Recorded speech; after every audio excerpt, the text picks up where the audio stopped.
아침에 나로 주의 인자한 말씀을 듣게 하소서. 성도 여러분 안녕하세요. 화요일입니다. 하나님의 사랑이 여러분들의 삶의 자리에 가득하기를 간절히 소망합니다. 말씀하고 봅니다. 출애굽기 26장 1절부터 7절까지의 말씀을 제가 봉독합니다. 너는 성막을 만들되 가늘게 꼰 배실과 청색, 자색, 홍색 실로 그룹을 정교하게 수놓은 10폭의 휘장을 만들지니 매폭의 길이는 28규빗, 너비는 4규빗으로 각 폭에 장단을 갖게 하고 그 휘장 5폭을 서로 연결하며 다른 5폭도 서로 연결하고 그 휘장을 이을 끝쪽가에 청색고를 만들며 이어질 다른 끝폭가에도 그와 같이 하고 휘장 끝쪽가에 고 신계를 만들며 다른 휘장 끝폭가에도 고 신계를 달고 그 고들을 서로 마주보게 하고 금고리 쉰계를 만들고 그 갈고리로 휘장을 연결하게 한 성막을 이룰지며 그 성막을 덮는 막 곧 휘장을 염소돌로 만들되 11폭을 만들지며. 아멘. 후기 인상파 그 화가 가운데 고후가 그린 그림 가운데 진우 부인이라는 초상화가 있습니다. 고후가 프랑스 그 남부 지역의 그 아눌이죠. 아눌 지역에 가서 그림을 그릴 때 거했던 집의 주인인데 힘들어하는 이 고후에게 도움이 되었던 그러한 사람입니다. 이 고후가 그 집주인인 진우 부인의 초상화를 그려요. 그런데 이 고후의 그 어떤 화가 친구인 고갱이 이 아눌 지역을 방문하게 되고 그곳에 잠시 거하면서 고갱도 이 진우 부인의 초상화를 그렇게 그리게 됩니다. 그런데 똑같은 사람을 놓고서 똑같은 환경 속에서 그림을 그렸는데 그림의 그 어떤 그 표하는 그 느낌이 표현 방법이 달라요. 이것 때문에 고후하고 고갱하고 사실은 친하면서도 다투게 되고 서로 또 갈라서기도 합니다. 왜냐하면 똑같은 사람을 보고 초상화를 그리는데 그 인상파이기 때문에 그 내면에 흐르는 감정, 그들의 생각 이런 것들이 그림에 표현이 되거든요. 근데 똑같은 대상을 놓고도 느끼는 감정과 생각이 다른 거예요. 그 표현이 다른 거죠. 대상은 똑같은데 그것을 표현하는 표현이 달라요. 그래서 이것이 네가 옳다, 내가 옳다, 내가 더 바른 것이 아니냐, 아니면 내 생각은 이래 라고 하면서도 그런 어떤 충돌들이 일어나게 됩니다. 매번 말씀을 드리지만 우리 삶의 자리에서 일어나는 일들, 그것을 내가 어떤 생각을 가지고 어떤 감정을 가지고 해석하느냐에 따라 우리의 행동, 우리의 삶이 달라집니다. 성경을 보는 눈도 마찬가지예요. 똑같은 본문을 봅니다. 그런데 똑같은 본문의 말씀을 보는데 어떤 사람은 이 부분을 강조하면서 보고 어떤 사람은 저 부분을 강조하면서 봅니다. 어떤 사람은 이 단어에서 깊은 영감을 얻고 어떤 사람은 저 단어에서 깊은 영감을 얻습니다. 또 똑같은 말씀이고 똑같은 단어인데 자기가 지금 처해 있는 상황에 따라서 그 느낌이 달라지는 거예요. 굉장히 다양하게 말씀이 해석될 수가 있습니다. 그런 의미로 하나님의 말씀은 생명력이 있고 생동감이 있습니다. 복음에서 떠나지 않는다면, 복음을 왜곡시키지 않는다면 그 복음을 삶의 자리에, 말씀을 내 삶의 자리에 해석하고 적용시키는 것이 굉장히 다양하게 그 사람의 상황에 따라 다양하게 해석이 되고 그 말씀을 하나님의 그 가르침으로 받아들일 수가 있다, 그 말이에요. 지금 우리가 출애굽기서를 읽고 있습니다. 그러면서 묵상을 합니다. 오늘도 하나님은 성막을 지으라고 하십니다. 근데 이 성막을 지을 때 광야 덥잖아요.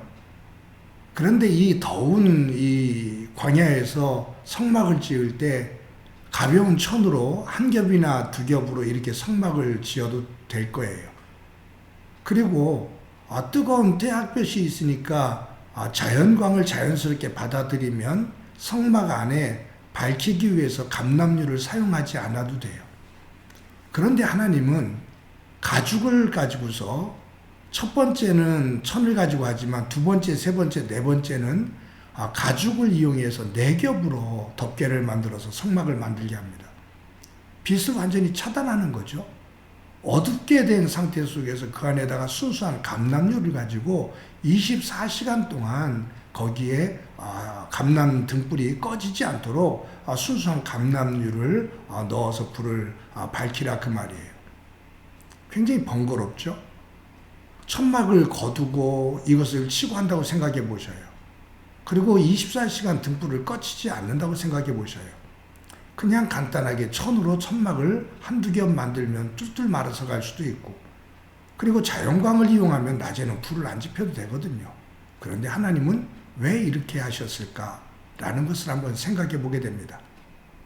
거기에 첫 번째 그 흰색 천에다가 청색, 자색, 홍색 실로 정교하게 해서 수놓은 천을 가지고 한 겹을 만들고, 두 번째는 염소돌, 세 번째는 양의 가죽, 네 번째는 해달의 가죽, 이런 것들을 가지고서 그 성막을 만들라고 그렇게 하신단 말이에요. 이런 것들이 하나하나 의미를 부여할 수가 있습니다. 예수 그리스도의 죽으심과 그분의 십자가의 사역과 여러 가지들을 접목을 시키면서 해석을 할 수가 있겠죠.